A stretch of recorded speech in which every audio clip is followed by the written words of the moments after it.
All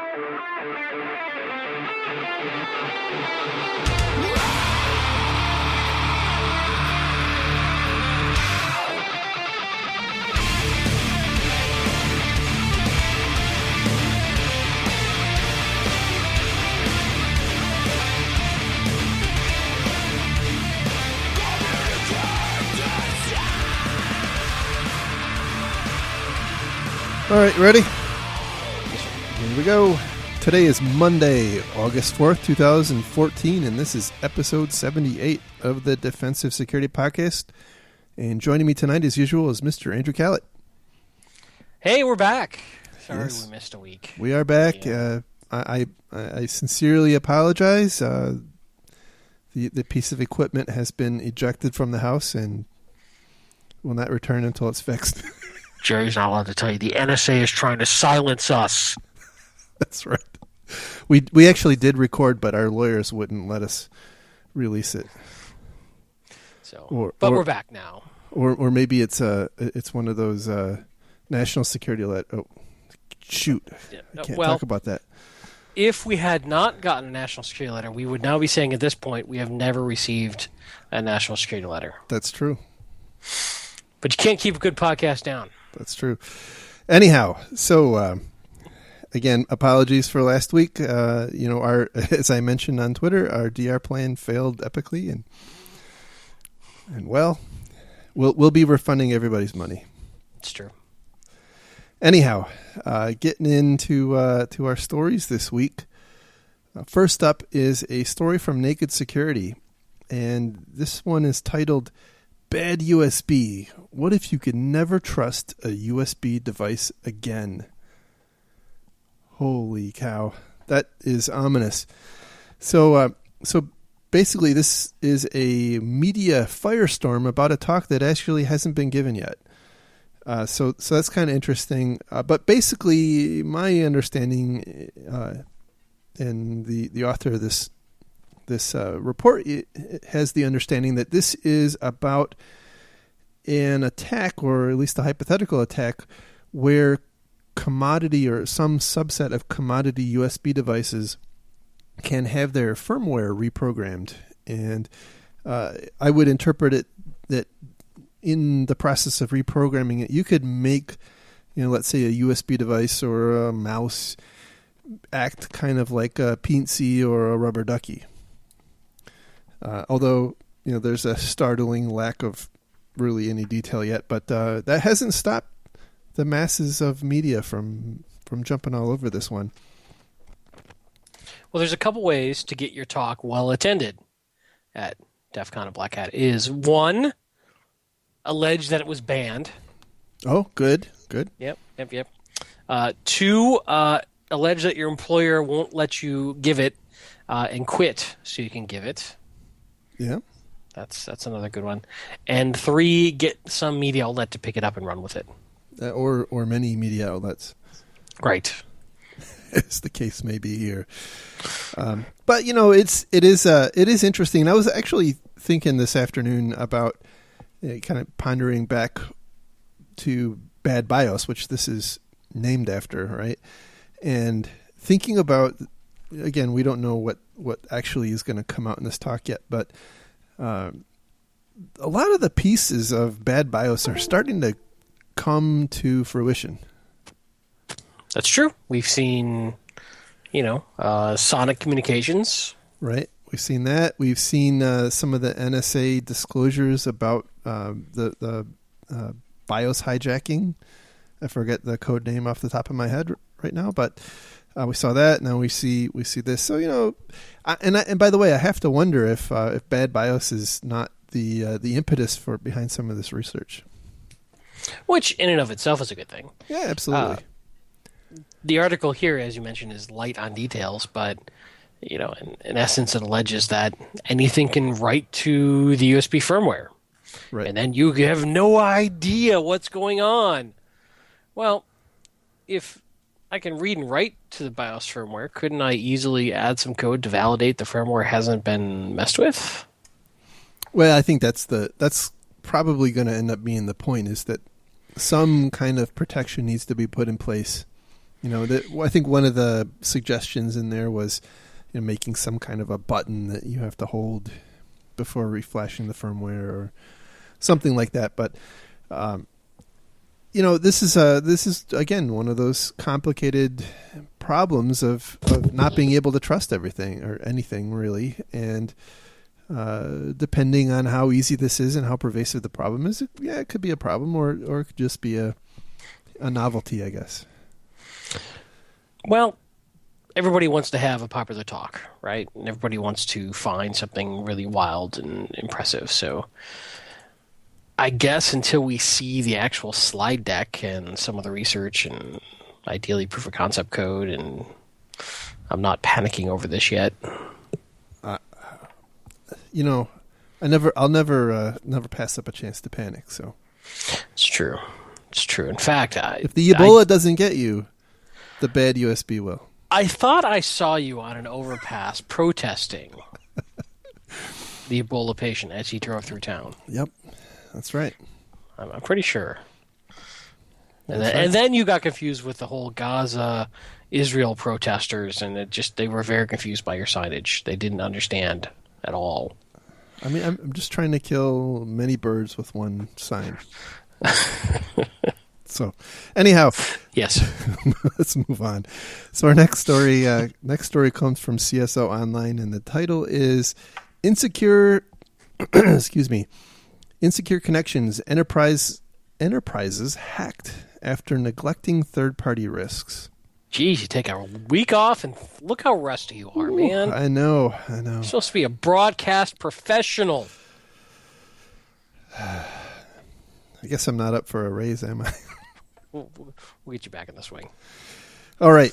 So this story comes in as a result of a survey that CSO did with a number of other groups, and they polled about 500 executives and security experts.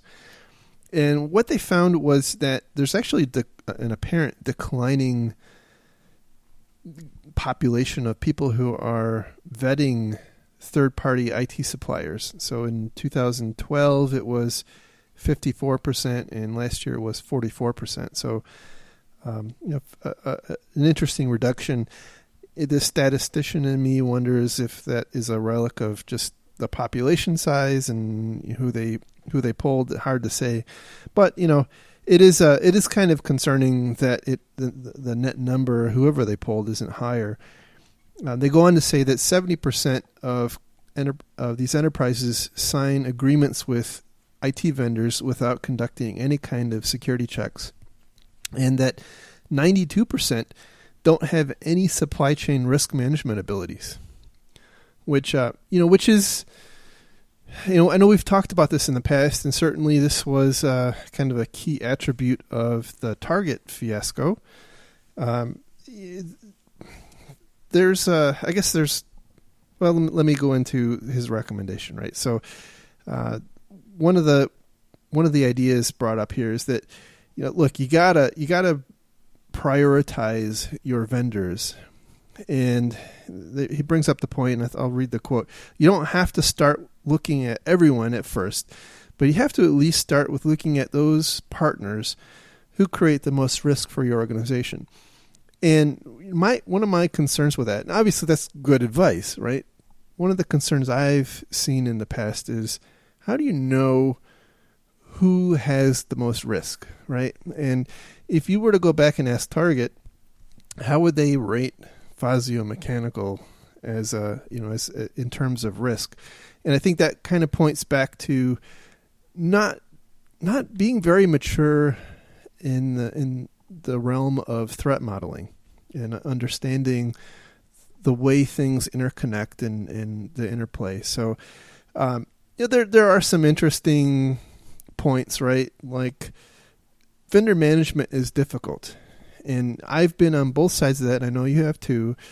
And usually it's a big spreadsheet game, where you come up with a bunch of crappy questions and your vendor makes up a bunch of answers. And everybody goes back on their merry way and feels good about it. And then I guess if something goes horribly wrong, one party can, point fingers at the other. But I think this is more complicated than that. One of the ideas this person they interviewed here had was to ask some relatively simple questions, like, do you have a CISO, or do you have AV on your computers, which are really dumb questions, but if the vendor gives you an odd answer, that might point you to want to dig deeper. Whereas if they answer yes, you might not pay them as much mind. But again, I suspect Fazio Mechanical said they did have AV, right? Even though it was Malwarebytes, home edition.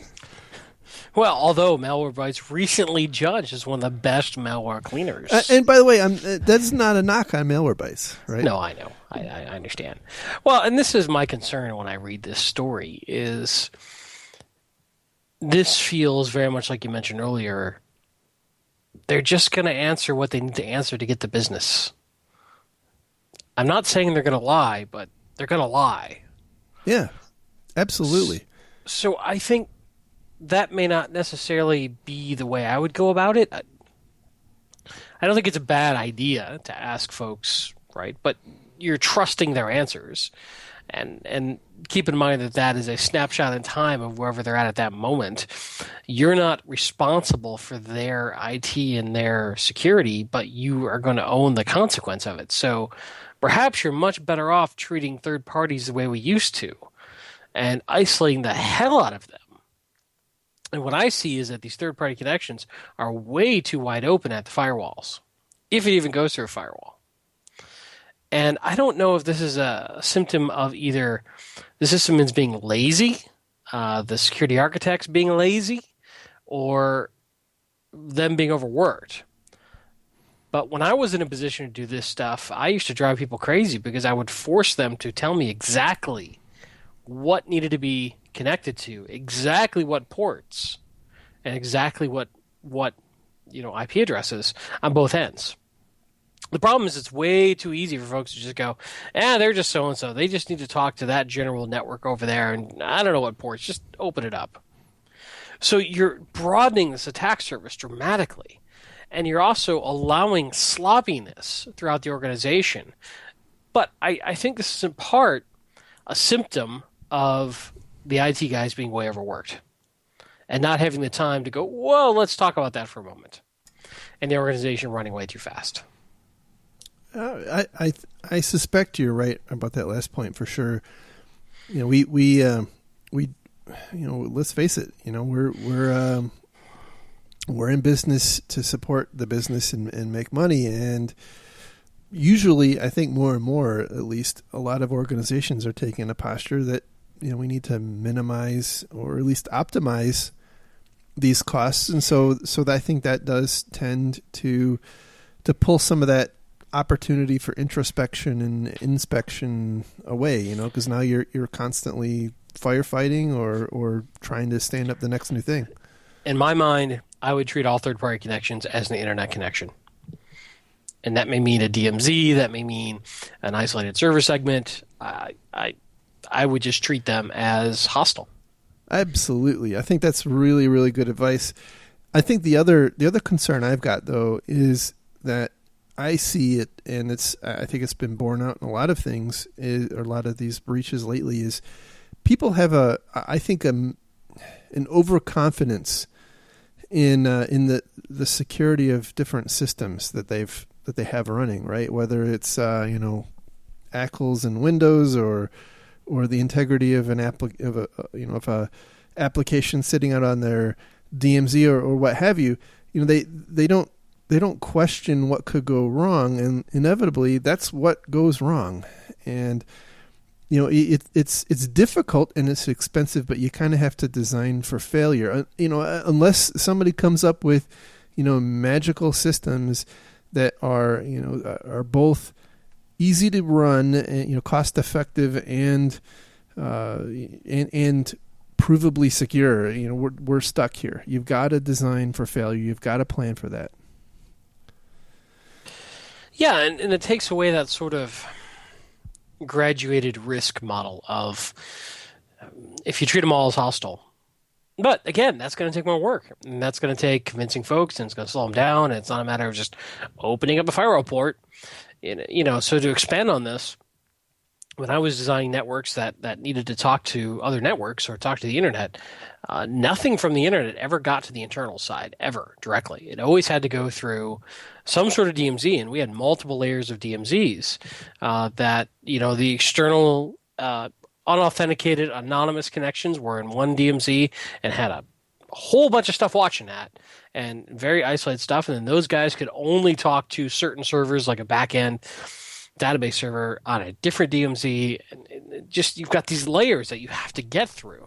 It makes it very difficult for somebody to do something without getting noticed coming out of this. But that was non-trivial to set up. But how important is your security? That's the fundamental question. Right, and it's also cumbersome to use, more cumbersome than having everything wide open. So, but that is the cost, right? That's the cost you have to factor in. Yep. It's not a matter of just throwing a shiny, blinky box out there. A lot of times these problems are architectural problems. 100% agree with that. All right. Well, I think we kicked that one in the teeth. So, moving on. Our next story is also from CSO, and the title is Security Manager's Journal, a ransomware flop thanks to security awareness. And this is essentially an op-ed by a person named Matthias Thurman. And I would sum it up by saying this is an anecdote about an organization that Matthias works for, who was the recipient of a phishing email that apparently went to one of their distribution lists. And I guess 25 or 30 people got it. Only one person fell for it. And, that this was just kind of garden variety fish that got them some CryptoLocker love. Fortunately, the person that was infected had a recent backup. So kind of no harm, no foul, and that was the point of this, right? This one person was the only one impacted. All the other people that received the email said that they didn't open it because they remember back to their security awareness training, and that sounds like a big happy story, right? But I gotta tell you, I guess if you're concerned about CryptoLocker, I suppose this is a good thing, right?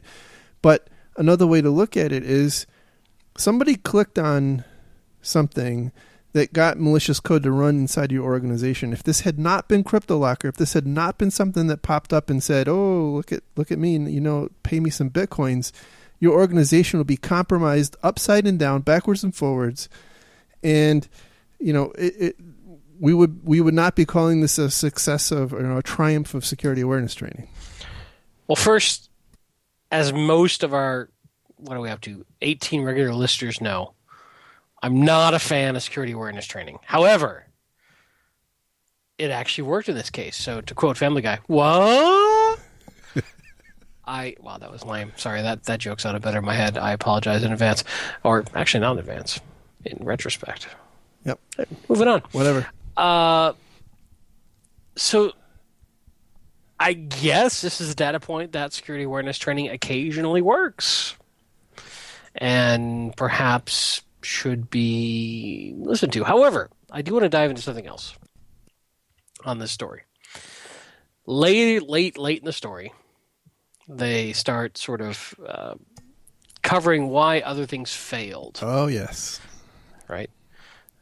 First of all, they had SPF turned off on their email server because they were troubleshooting an issue.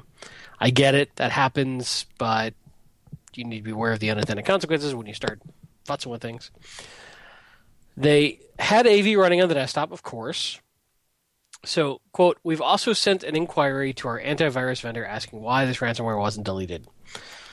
And he goes on to say, "I'm sure they're going to say it was due to being a zero-day exploit, but we have to ask," end quote. No, you don't have to ask. I personally think that's a waste of time. Yeah. I'm going to point that out right here. Absolutely. Going to your AV company going, "Why didn't you find this?" You're wasting their time and yours. Give up. AV sucks. Sorry. What I find more interesting is the next line, which says, I've also contacted the vendor or advanced malware detection tool to ask why it didn't detect and block this, since all downloaded files are supposed to be run in a sandbox, evaluated and then blocked if determined to be malware. So that is probably a FireEye or a FireEye-like product. Yep, that was my interpretation. First of all, keep in mind that that's a little bit of a misleading statement because those products don't automatically block immediately. That file isn't prevented from getting to patient 0, but it'll detect it and warn you got to patient 0. So that's not quite true. However, I think that's actually a valid question to go ask those vendors. There is this idea in the marketplace right now that these malware sandbox detonation tools are perfect. They are not. They're good, and I recommend them, but they do miss stuff. And I'd be curious on the answer on that. Not that I think it'll ever be shared with us, but that actually intrigued me. Well, I think there's quite a number of evasion techniques being developed. And look, if you're the purveyor of CryptoLocker, your job is to get it as many places as you can. So you're going to make sure that it's custom packed so Symantec or McAfee can't catch it. And that's the problem right there. And you're going to do something which I think it's pretty well documented, some of the bypasses around FireEye and whatnot. You're going to you have financial incentive to work around it, and maybe you even have one to try it on. So I think this goes back to your question, right? And the fundamental underlying comment that I'm trying to make here is they felt that these 2 layers of defenses should have stopped this. And I think what you were hinting at, and what we've often said on the show, is we've got to be better at detection. Yes. After, right? Yep. How do you know something got popped? And other than something like this, which is very noisy, how are you going to detect it and know about it? That's absolutely where I was going.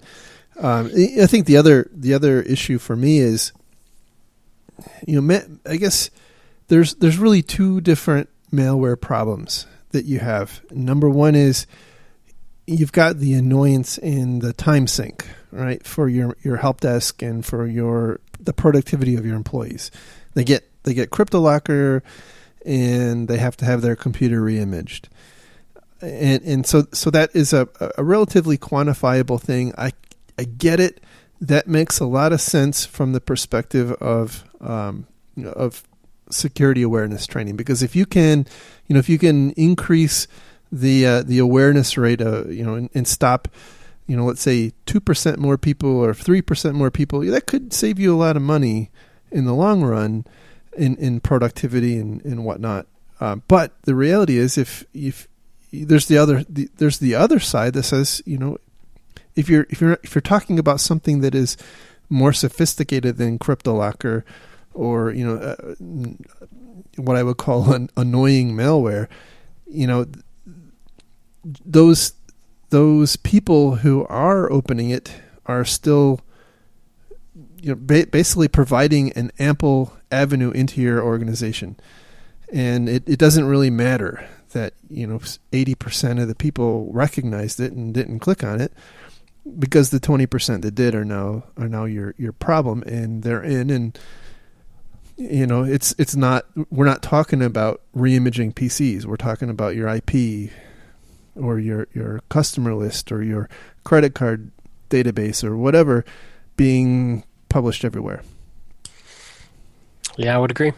So anyhow, and yeah, I completely agree with you on the AV front. I thought that was kind of, it was an interesting point. I don't want to say it was cute, right? But that was the thing that came to mind. Is I really think a lot of organizations are heavily reliant on antivirus, and they really think that it does things that it simply cannot do. And I'm sure AV is great at catching a version of CryptoLocker that was packed last month, but it's not going to catch the one that's packed. Was packed this afternoon. It's true. So, I just, I'm about high leverage activity. I hate wasting my time. Yeah. All right. Next story comes from Dark Reading. And the title here is 7 Arrested, 3 More Indicted for Roles in Cyber Fraud Ring That Stung Stubhub. And the story here this is really interesting, and I brought it up for a particular point, right? So 10 people were indicted for a relatively, what I would call, innovative fraud ring that happened back last May, in May of 2013. Apparently about 1,600 Stubhub accounts, and for those who are not aware, Stubhub is an online company here in the U.S., maybe in other countries too, where you can buy and sell tickets to concerts and sporting events and whatnot, right?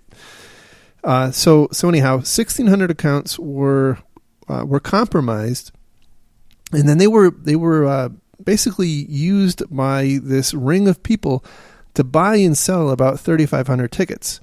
This is pretty clever, right? Because what they are essentially doing would be to buy a ticket from someone, and then in turn sell it to someone else, and that someone else was an account that was also controlled by them, and then basically they would just keep bouncing tickets around, and the proceeds would be going into their respective PayPal accounts. And in the end, Stubhub actually ended up eating all this. And what was really interesting to me, and the reason I want to bring this up, is that there wasn't actually a vulnerability in Stubhub's operations. This apparently, if the reporting is accurate, this happened as a result of 1,600 people's accounts being compromised because their passwords were found in other database dumps, right? And so what I find immensely interesting is this concept that Stubhub is now on, $1.6 million because their customers, I don't want to say their customers' bad behavior, right? But because of things that were completely outside of their control, with the exception that, well, maybe they should have used two-factor or something, right? But this is really interesting that, this isn't about pen testing their environment, right? Now you have your counterparty that you have to worry about. It's not your vendor, right? It's your beer drinking, football watching customer. That's a really good point. So in essence, they're reusing their password. That password gets popped someplace else, and the bad guys come and try it on StubHub, and lo and behold, it works. Yeah, no, I just want to point out, right there, that is the hypothesis, is that it could have been phishing emails or, Zeus, or we don't know. All we know is that the attackers got passwords for 1,600 accounts somehow. Well, there are things that I think these organizations probably should be doing, and with things like this happening, I think are likely to be doing. We have preached and preached and preached and preached, don't reuse the same password on multiple sites. Use a password manager. It's kind of up there with user training. It's going to get through to some folks, and it's not going to get through to the others. So is it incumbent on these guys who could be incurring losses with this sort of behavior to start adding some sort of anti-fraud detection?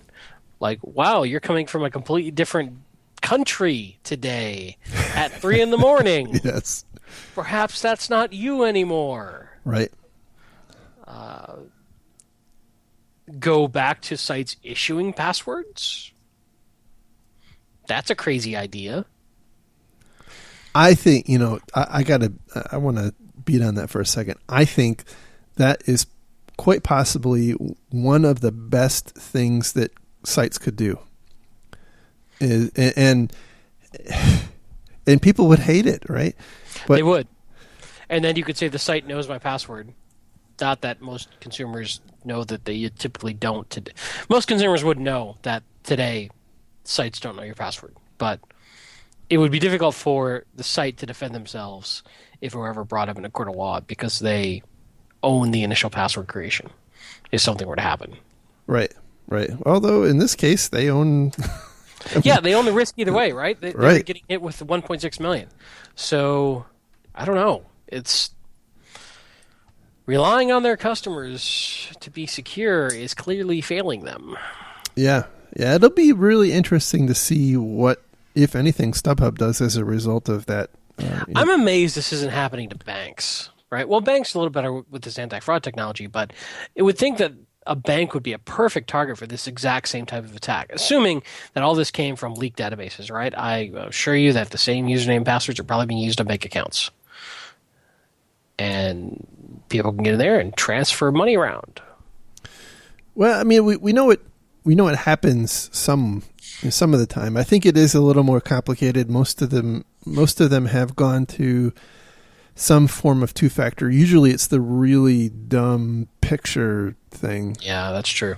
But, in fact, I think if you're FDIC insured or any of the insured branches, I think you actually have to use two-factor for your online banking. But even that, we know that things like man in the browser are real. So it's almost a moot point, right? Because they can just as easily see what picture you're picking.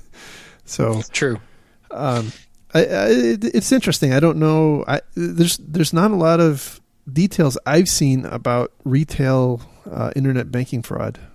I don't know. Yeah, it is interesting. Be interesting to kind of do some more research into, but nonetheless, the message I keep giving to everyone who will listen to me is use a password manager, and they all ignore me. Amen. I am really loving 1Password, by the way. You shouldn't tell them which password manager you use, man. Well, somebody's going to email me and say, what password do you recommend? I recommend 1Password. All right. There we go. All right. Moving on to our next story. By the way, we were not paid to say that. Nope. But you could pay us. That's true. If I don't even know who makes 1Password. If you want to leave a bag of money outside my house, I'm sure. As one of the few vendors we have not chased off the show yet. It's early yet. All right.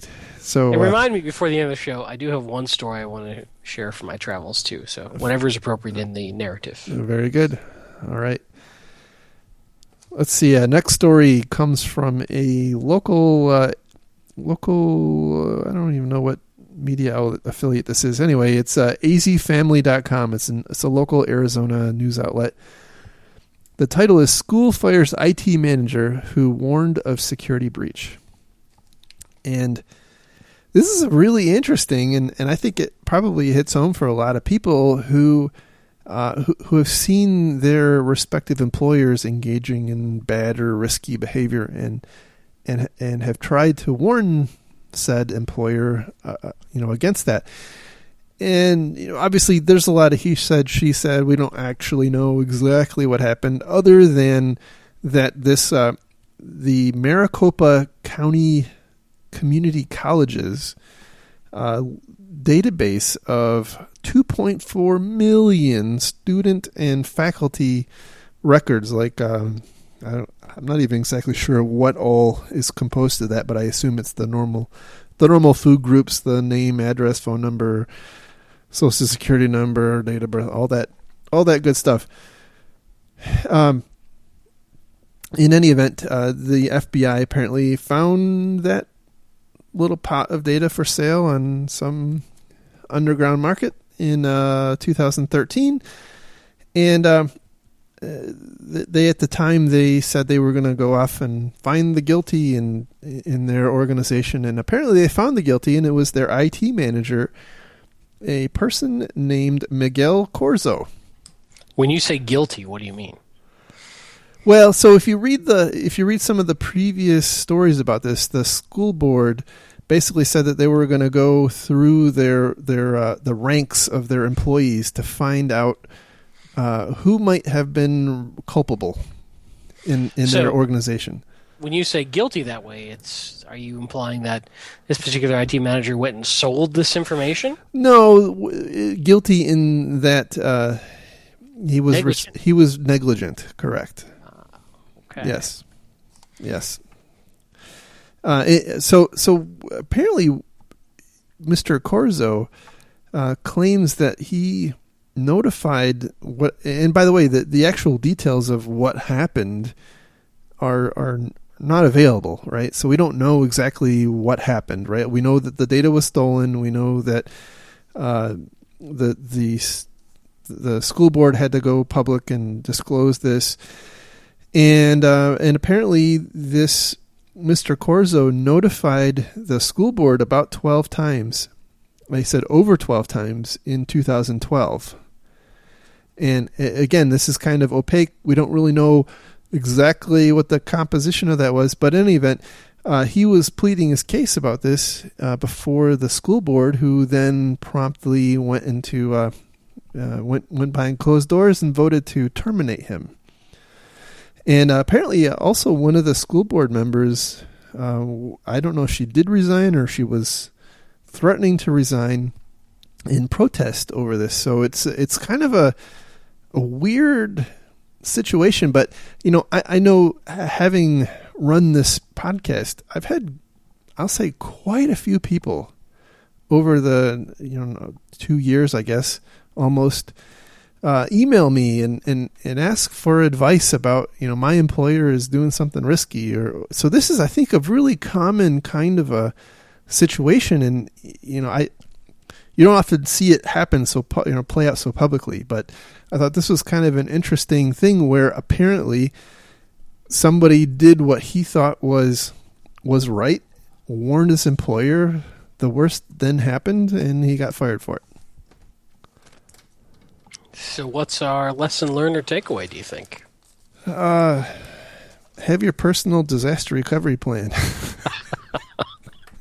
I think that's absolutely fair. We don't know everything, right? We don't know what sort of internal politics. It's entirely possible and likely that the leadership there on the school board is just wackadoo, right? And just slam this guy. But it's also possible, though I'm thinking less likely, that perhaps he had trouble communicating the risk well, which goes back to something we've talked about on a couple of shows ago. One of the roles of being in a senior security role is being able to communicate risk well and sell your position well, whether we like it or not. It feels slimy to a pure technical person to be able to have to figure out a way to sell their position. But life is influence to get what you want.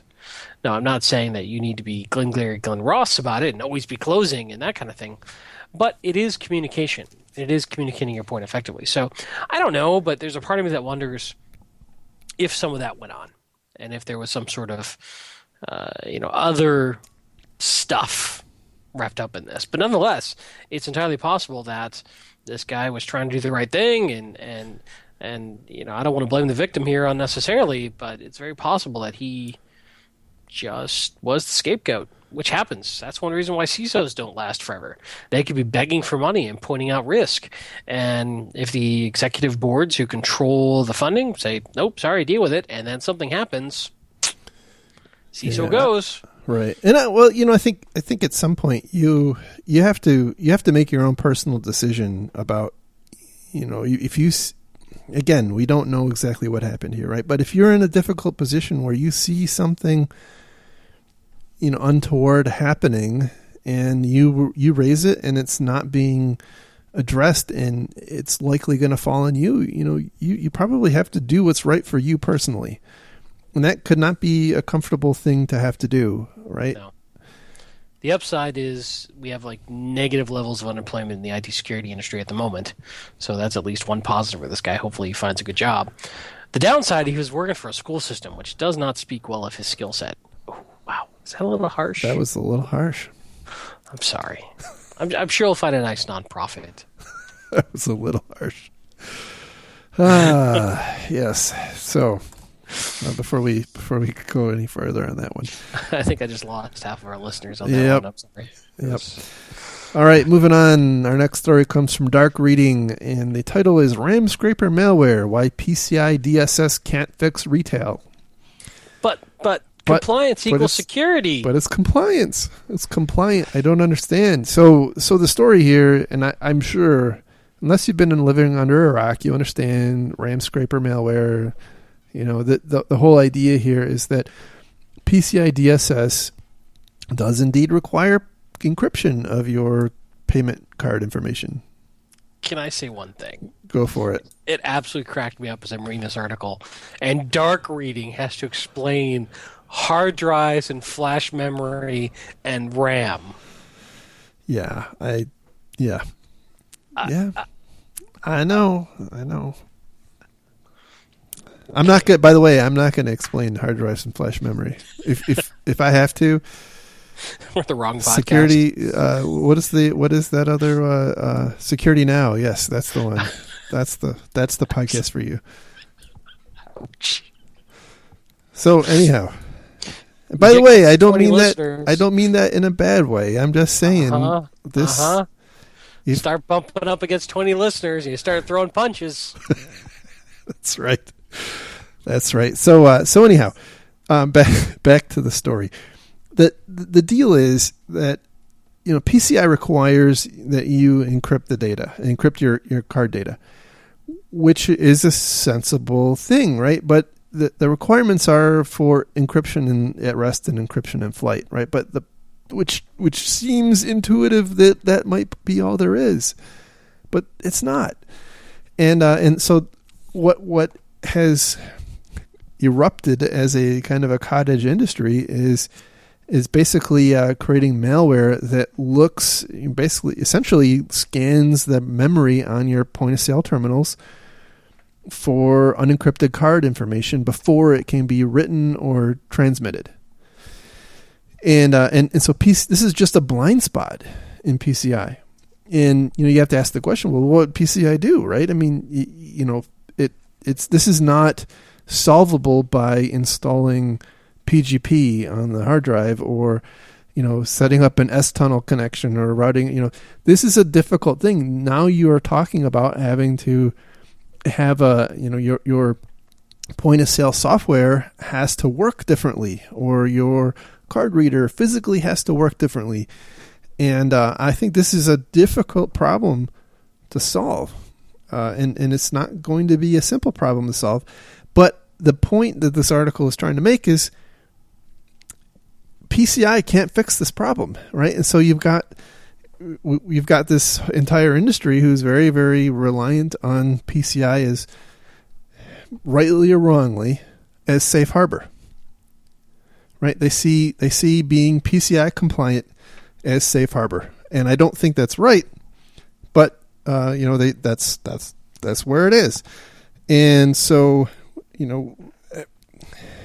this is a difficult problem. And so the recommendations in this article, which I think are pretty sensible, is that you really have to work with your vendors to make sure that you're buying equipment that doesn't have this loophole, and that maybe someday PCI DSS will be prescriptive in this area. And I can't imagine that they won't, right? Because this is becoming a big trend.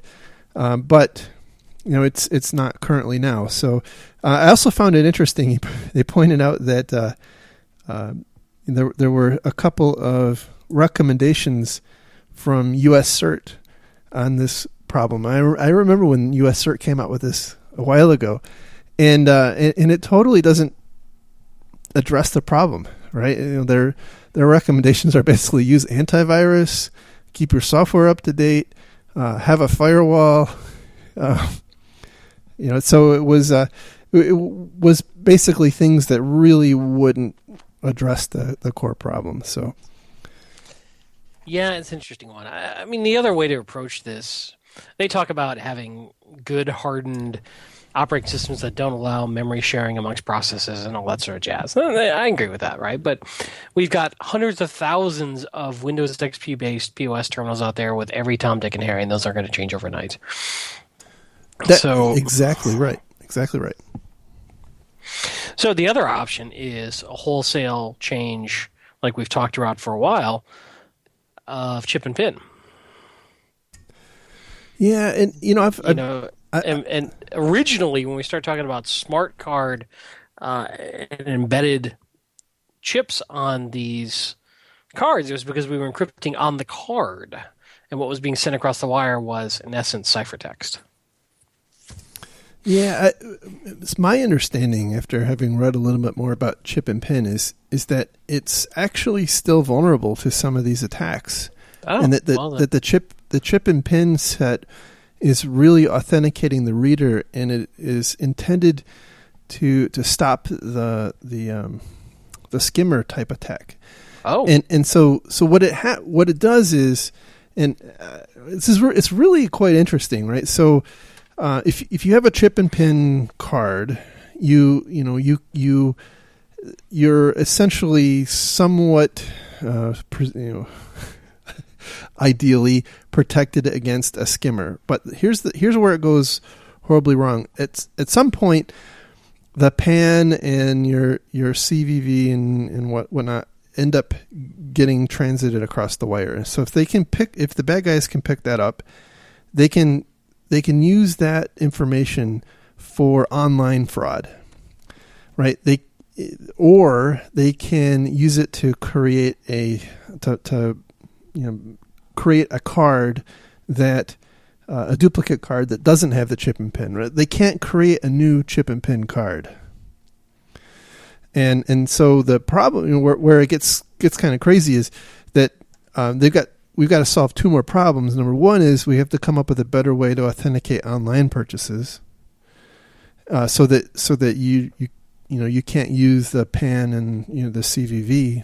And then the second problem is we at some point have to go wholesale away from the just the mag stripe reader. And once we do that, then it's all great. But I don't think that'll happen in my lifetime. Yeah, and thanks for clearing that up. I hate to put out bad info. Well, I to be honest, I had the same misunderstanding, and so I went and read about it recently in my copious free time over this past week. So, well, good info. Anyhow, yeah. So, one of the things I wanted to kind of harp on this about is this. I think is symptomatic of the problem with the big security frameworks, right? Is that they often have blind spots, and they're often used as kind of safe harbor type type constructs where you feel like if you're HIPAA compliant or you're PCI compliant, you're not going to lose the PHI or the credit cards. But the reality is, that's a kind of a meets minimum type of thing, and it's not going to address new and developing threats. It was developed by a committee at a point in time, some time ago, and the world's changed.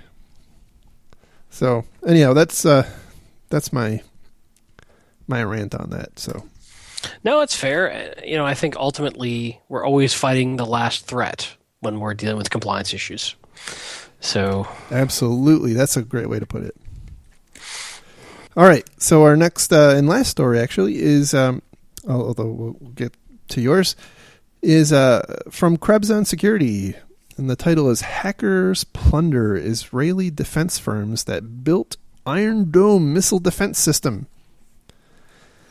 And wow, this is another crazy APT type deal where apparently, allegedly, the blueprints and related information associated with this Iron Dome missile system, which basically is kind of a missile battery that intercepts rogue missiles into your territory, and apparently there were 3 defense contractors in Israel that were compromised between 2011 and 2012, and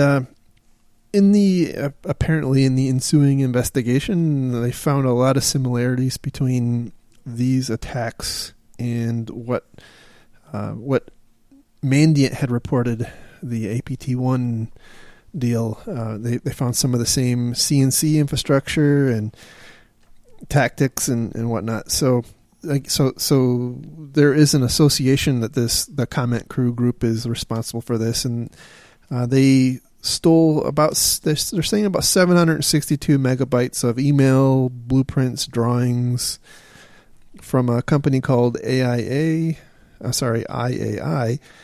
And what was interesting is that a lot of the data actually stolen from all three companies originated from the U.S.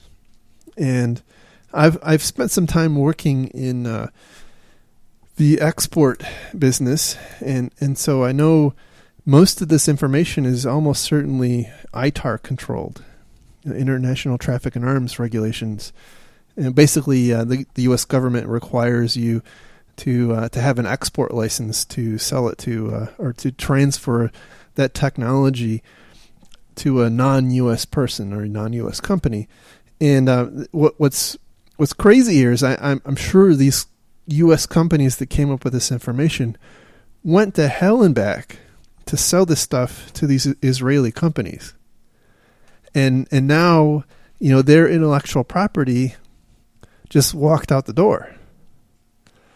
And so, it's not only watch out who your vendor is, but watch out who your customers are, right? Because this is probably pretty valuable intellectual property for those U.S. defense companies, although that's not really a big theme in the story.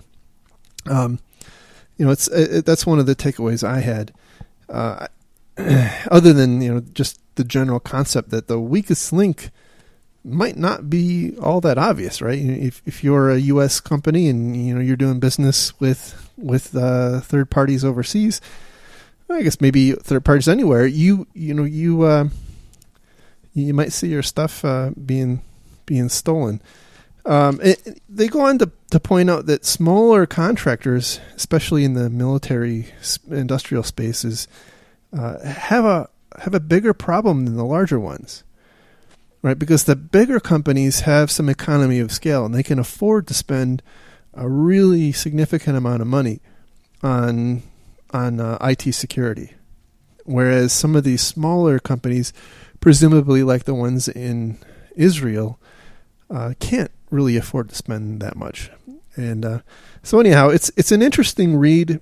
If you read through it, you can kind of get the same types of tactics and procedures where they get in through phishing emails, they compromise Active Directory domain controllers, they move around, and they're in for months before they eventually steal the data. So feel like a broken record there.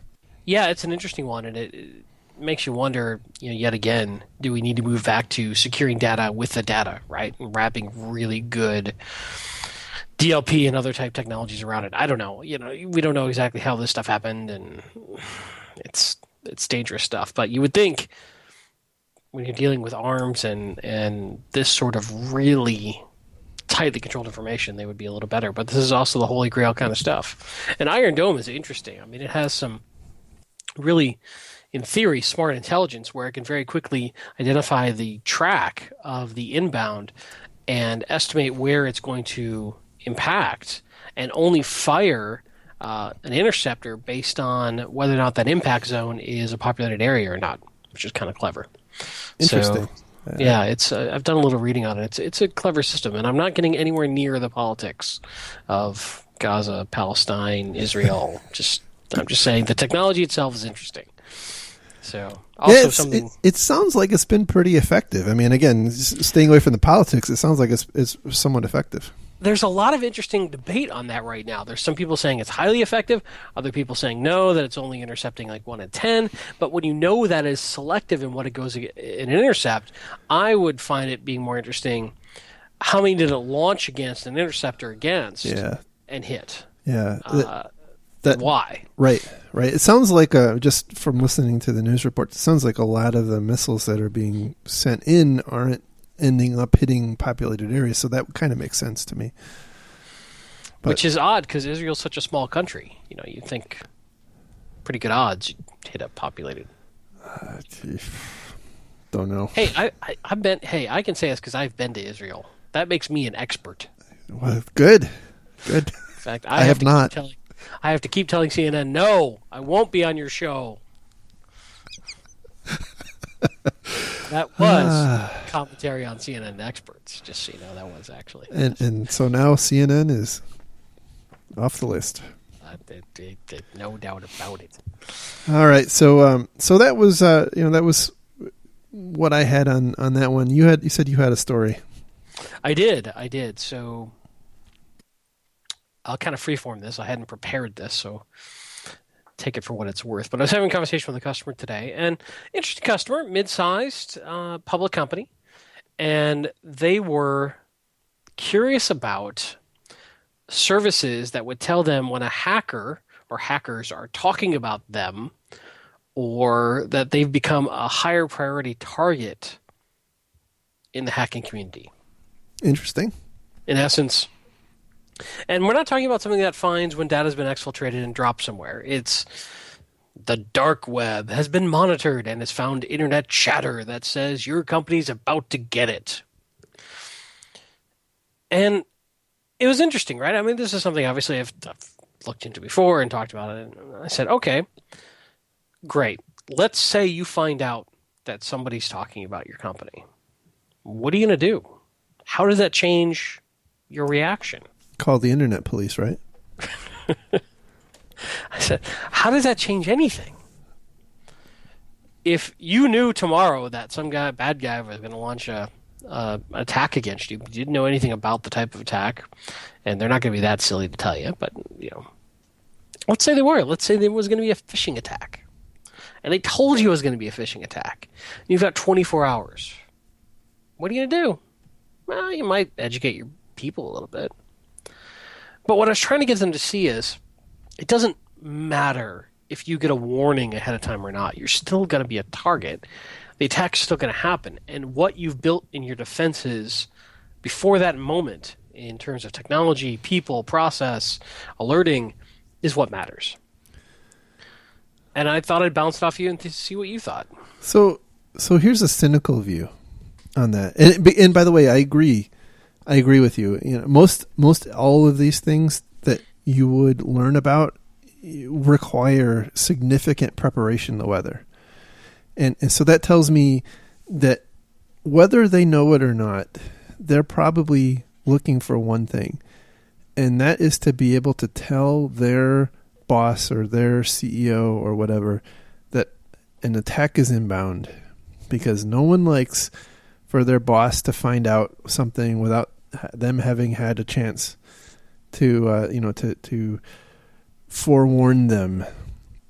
And that's I have to wonder, is that the point? Is the point just to get some heads up so they can go and do some go tell the boss, hey? In this case, this particular customer, no, this was purely they saw some nice dancing ponies from a vendor. Okay. And thought it was a clever concept. But when you get them to actually think through how you're going to use this data, it started to fall apart for them. And I get it, right? It's a sexy concept. It's this really hardcore threat intelligence so you can know what the enemy's up to. And there are people out there pimping that right now, and I get it. And there's probably some good, valid use cases. But if you're not a pretty sophisticated company, I was trying to give some odds around this. Let's say, and this is just me completely pulling numbers out of my ass. Let's say 1 out of every 30 real attacks, your threat intelligence dark web provider warns you is coming. Right? So you've got 1 out of every 30 you know about. Do we start building a false sense of security? Do we start building, I didn't hear about it ahead of time. I just don't see the value. It wouldn't change the way I would go about defending my environment, because a properly defended environment assumes this could happen at any time of many different types of attacks. Yeah. I don't know what kind of dancing ponies they saw, but I wonder if they were told they would get more actionable intelligence than they might really be getting, like IP addresses or things like that. You could get things like indicators of compromise, but that's not what they were talking about. They were talking about dark web sort of chatter. right? That they're on the hacker hit list. I get that, especially if you're a political company, which this company was not. You might want to know if Anonymous is targeting you. But again, I go back to, what would you do differently then? I mean, you could maybe work your IT security folks double time for a week or two. You could step up your posture, but that's a short-term proposition. Yeah, I'll tell you, Bob has been on the receiving end of intelligence for his organization. That where they got heads up, right, on somewhat non-specific threats. Those are useful. Yeah, and I would kind of equate it to what you're describing, right? It was somebody saw some chatter on IRC and were threatening to DDoS or any number of different things to Bob's organization, and essentially what they did was exactly what you described, right? They put everybody on alert. They notified their ISPs that that a threat had been made, and they put their SOC on notice, and all of those kinds of things. I think at the end of the day, I would like to think that Bob's company is smart enough that they don't have to have an imminent threat to be appropriately monitoring their stuff, right? I mean that you don't know. You made a really great point. You're not going to get notified, no matter how good that service is. You're not going to get notified except in some percentage of the cases, and so all the other cases, it's going to be a complete surprise, and you damn well better be prepared for it. Yeah, we talked dozens of shows ago about the concept of removing the crisis out of incident response. Yes. And that goes to this. If you've built your incident response capability and your defense capability so it's not a crisis, then it shouldn't change your posture when this were to occur. I get it, though. It's a sexy concept. If you're an IT exec, wow, yeah, let's get us some threat intelligence and find out when the bad guys are talking to us, and I get it. But when you really critically think it through, I'm not sure what it really does for you. Yeah. And I'll probably get some hate mail for some vendors on this, and and if I were those vendors, I probably would never sell to a technical person, because they would do exactly what I would do and think through the process and go, no, go sell to the CIO, right? Because they like big concepts and they don't get down in the weeds. So, well, I mean, I guess if your organization is confident that your threat intelligence service is going to is going to alert you to everything that's coming down the line, and you have some actionable thing that you're going to do differently that you can't do all the time for some economic reason, then it might make sense. I just can't think of any realistic scenario that would actually happen. Maybe a DDoS. It gives you time to call the ISP ahead of time. Maybe. So. Yeah. But even that, I mean, I've been in 101 of those goat rodeos, and you always have to wait for it to start. Right. It's, I don't know. Color me cynical, but I'm hoping I spread some good today by getting them to really think through it and think about what would you do with this info. And that's what I would challenge the listeners. Great. If you're looking at that, think about, okay, how is that really going to play out when you get that info? Yeah, exactly. I mean, again, other than putting people on notice and whatnot, but hopefully you don't have to wait for that. I can absolutely see calling up your AV vendor saying, I want somebody on call, or your DDoS mitigation provider, and we're going to have a conference bridge open. Maybe. How long? How long is that going to last? That's the question. I mean, that's the problem, right? That's the other side of it, is that it's kind of nonsensical. It's like a feel-good thing. And hell, if I'm a bad guy and I know you're triggering off that, Oh I'll just start my God. sprinkling it out there. Don't get me started. I'll be honest. I don't want to piss off Anonymous, right? But I think that's what Anonymous is now. Yeah, no, absolutely. By the way, our show will now be gone. This will be the last show. Yes. No, and that is highly effective, right? They have convinced people that they are all powerful, Right. and so now the threat of Anonymous carries a lot of weight, and Yep. I'm really still mad that they absconded with the Guy Fawkes mask from V for Vendetta because they don't deserve it. Oh dear. So, any parting thoughts? No, I think we pretty much killed the topics. Aside from the fact that neither of us are a Black Hat or DEF CON because we're lame. Yeah. One of these years. I used to go every year. I went like 4 or 5 years in a row, and then life got in the way. Well, aren't you fancy? Well, I don't know. It is what it is. Now you're just too cool. So you're like a InfoSec hipster. Yeah. That I think is the only time anyone has ever applied the term hipster to me.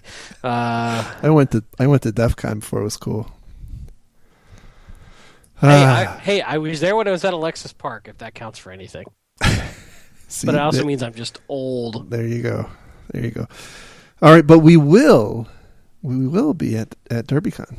We will. It's true. And you and I should sync up on our plans. Yeah, well, let's hang out after that. We might even have some defensive security podcast swag. That's right. I mean, it will be the really cheap, bad swag that other companies couldn't give away that we rebranded. But it'll be swag nonetheless. Yeah. Well, we'll be scratching out, the Paul.com's Security Weekly. Steve Gibson, Security Now, said you already pissed him off today. That's right. We love you all. We harbor no ill will towards anyone. Speak for yourself. Except for the bad guys. All right. Let's end this now hour and a half long beast. So, if you enjoy the show, give us some love on iTunes. Give us a rating. If you have any questions or feedback or comments for the show, send us an email to info@defensivesecurity.org.